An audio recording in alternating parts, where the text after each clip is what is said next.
Hey guys, how's it going? It's another episode of Trains with Shane. Your eyes do not deceive you. We are filming on the rescue layout. It has probably been 6 or 8 months since I worked on this thing, and the condition of the track really showed it. I had to break out the odorless mineral spirits and the cleaning materials and give it a scrub for this Norfolk Southern high hood to even make it around. It's just a DC unit, but I felt like running Norfolk Southern in honor of Tim over at the Seaboard Central. If you guys have never watched his channel, you really should. He really does a lot of work, and he puts out videos all the time. For those of you who have never been to his channel or know who Tim is, he is an actual engineer on the Norfolk Southern, and he models a railroad that he calls the Seaboard Central. And I can't do it justice by explanation. Just get over there and watch it. I'll put a link to his channel down in the description. So what are we doing? We're just running this thing on DC here. It's just a little Atlas unit. I want to make sure I got my switch work or my turnout work in here roughed in well enough, because I've got the old Ryobi handy, and I'm going to start, if I can get enough of this into me, to sync the remote switch controls right here. And I also have in a box somewhere a bunch of powered rail jointers that I'm going to slip in, a lot of them amongst here and over here on these other turnouts, for sure, whether I use them or not, because I know that with one point of power I can run the whole thing. But that's using this old DC style block controller. I don't know if you guys can see it over here. I'll get you guys in close to show you. It's an old like Atlas like block controller, so you can have your separate zones for controlling multiple locomotives on one layout. You guys that have been around for a while know all about that, way more than I know about that. The wiring on this thing when I got it was a mess. It's still a mess. So what I'm going to do is I'm going to just drop feeders every, I don't know, 2 linear feet or so maybe. It depends on what's already there. See how the unit's kind of struggling. It's hitting some dirty spots I didn't get too clean.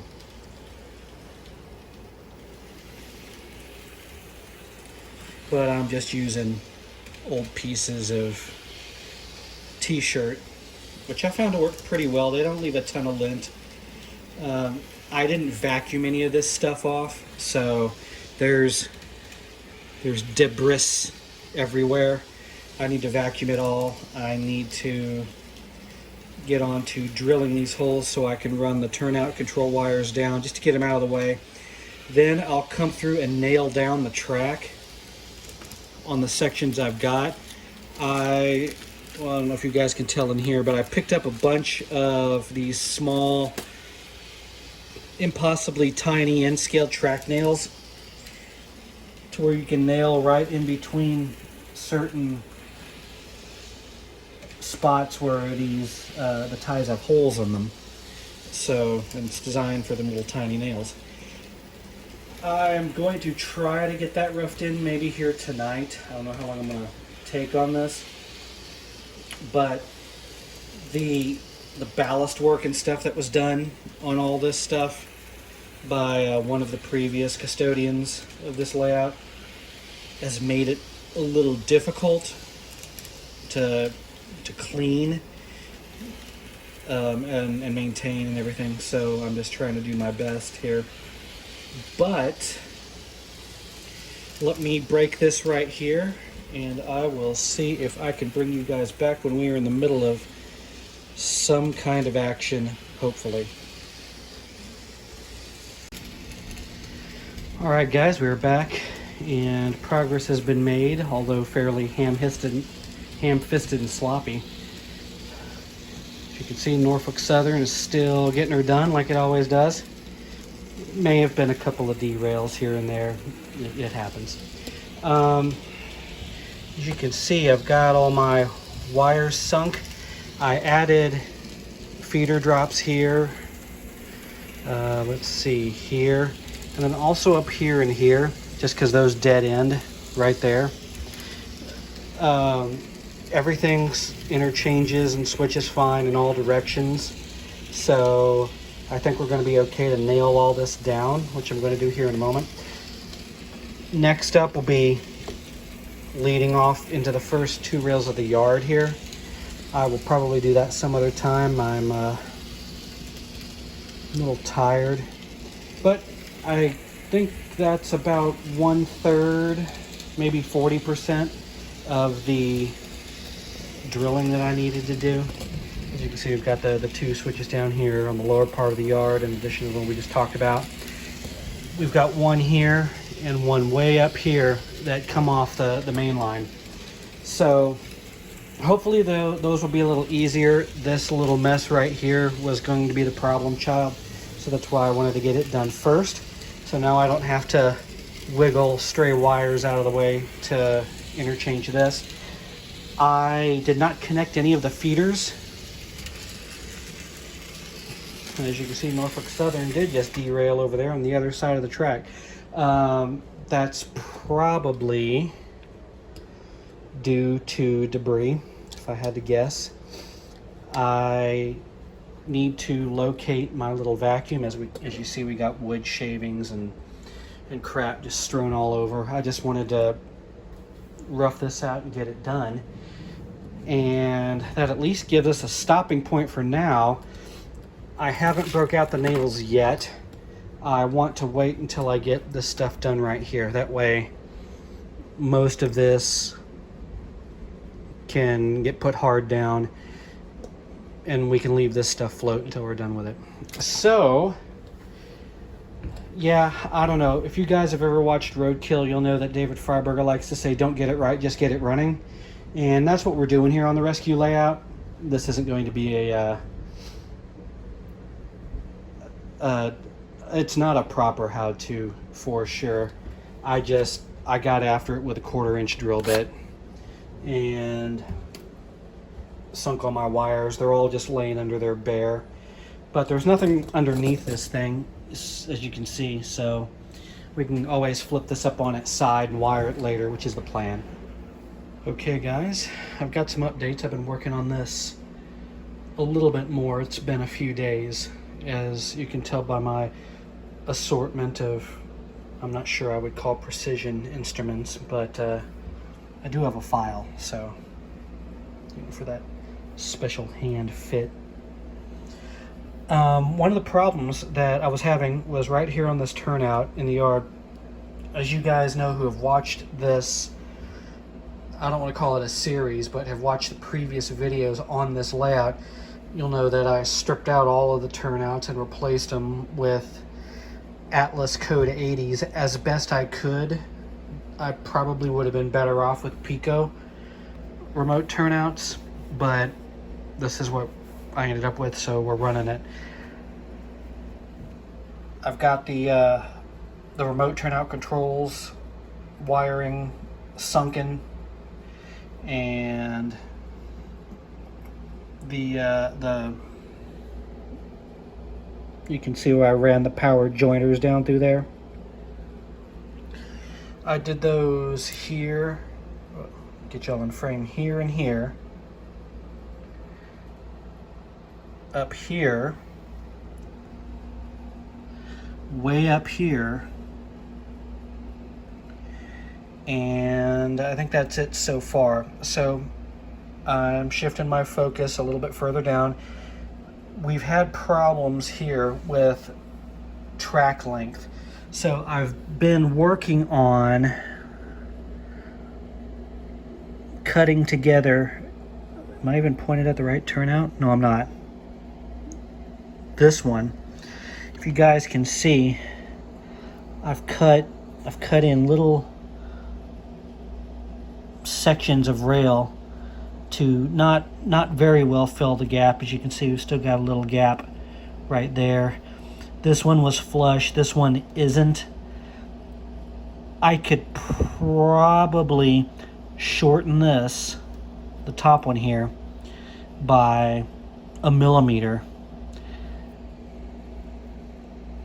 If I could file this rail down right here about the same, it would allow me to suck this whole turnout over a little bit. I'm not sure if I'm going to bother with that because it's pretty close. And then I've got my little section of track here to connect back here. This is just, it's sitting here, it's not hard down, so that's why the geometry looks a little funny. So the plan was, let me get you guys zoomed back out, to drill and sink these turnout control wires. I may skip ahead and jump down and do this one because this is the one that has been the most fiddly so far, because all of this stuff here I can make adjustments to and backspace off of that. So let's see where we end up. We'll hammer on this and I will bring you guys back. Alright, update. I decided to swap out 2 little pieces of track right here with this one straight curved piece. I don't know why I put in those 2 pieces to begin with. I guess I just wasn't thinking straight when I could have just slightly cut down an already curved single section. I've got that roughed in pretty well. As you can see, I've got my pieces made and not perfect. I am going to do some fine adjustments on the jointers, and I might drop a blob of solder in there to make that work a little better. But we've got all of the remote turnout control wires dropped down there. Still need to do this one. I've temporarily got this piece of flex track unhooked, which it wants to be straight. I will probably go ahead and sink these wires next. I've got some of these pieces of track temporarily tacked down. You guys can see the nail right there, so that they don't go moving around on me while I'm trying to get this all finished up.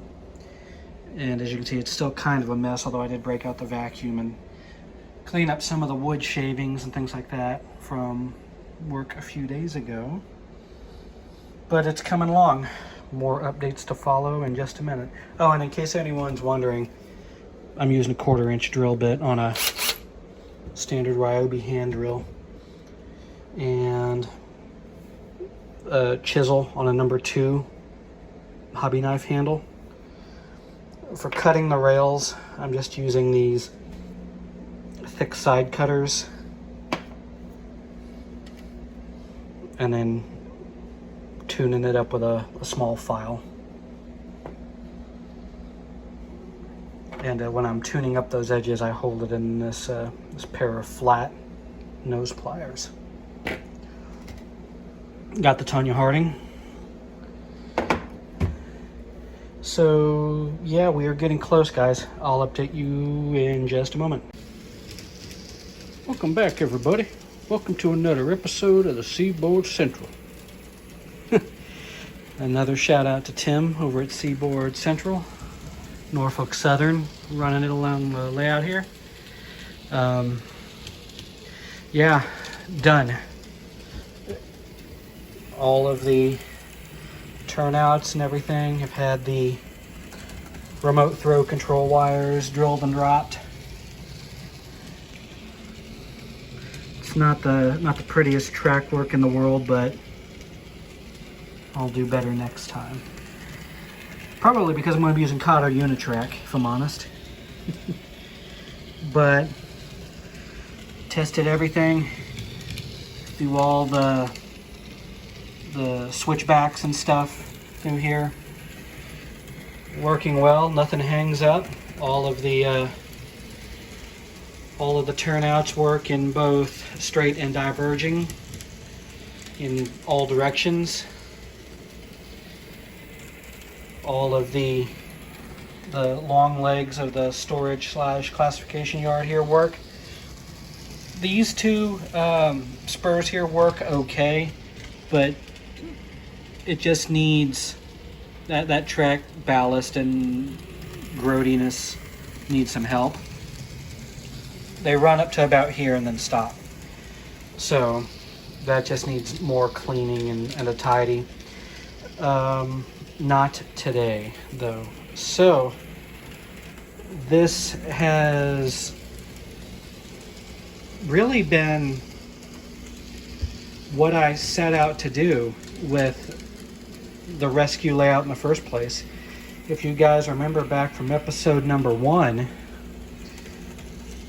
the big loops worked correctly, but all but 1 or 2 of the turnouts were falling apart, had pieces missing, wouldn't throw even though I cleaned them and all that.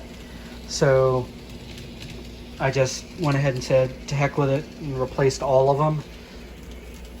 Looking back, I probably shouldn't have bothered, but it is what it is, and we did it anyway because it's my railroad and I'll do what I want. So I've got everything nailed down and it's working. It's functional. I can run trains just fine. I just have to use the manual throws here on the side. I've got all the wiring shot down beneath the baseboard, and when I get to that, I should be able to just turn this whole thing up on its side and work on wiring without having to worry about any of the track work falling off. So I apologize for taking so long to do this and get all this roughed out. As you guys know, work was and is continues continues to be kind of stressful, and there doesn't seem to be a whole lot of that letting up anytime real soon. But to my boss's credit, he's trying with the absolute, I won't say bare minimums because they're not even giving him the minimums, but he's doing Herculean work with what they've given him to work with. So I'm very thankful that I have him steering that ship. Speaking of ships, I'm very much looking forward to this summer's Galveston trip. Going to be going by the Galveston Railroad Museum, as I like to do every year.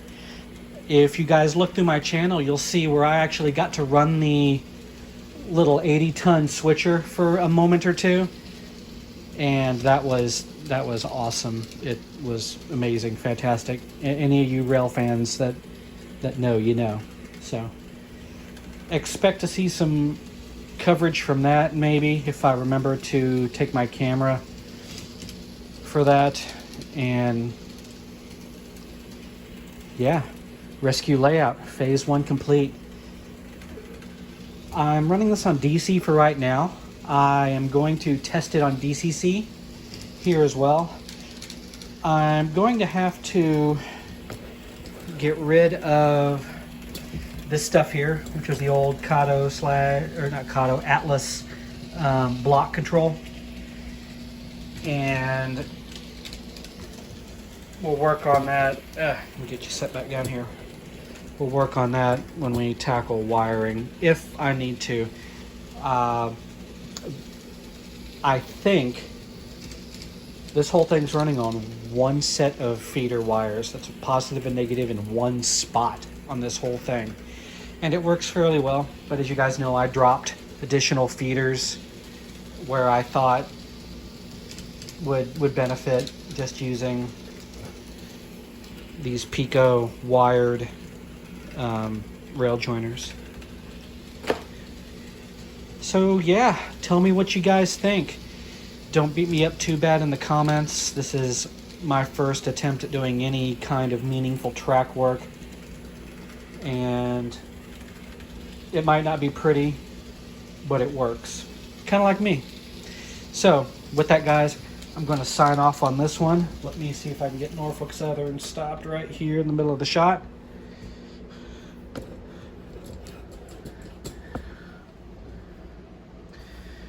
And I want to thank you for sticking it out with me, my subscribers that have been with me for a while, as well as my new subscribers. We gain a couple every week, so tell your friends. And until I see you on the next video, stay safe, and I'll see you soon.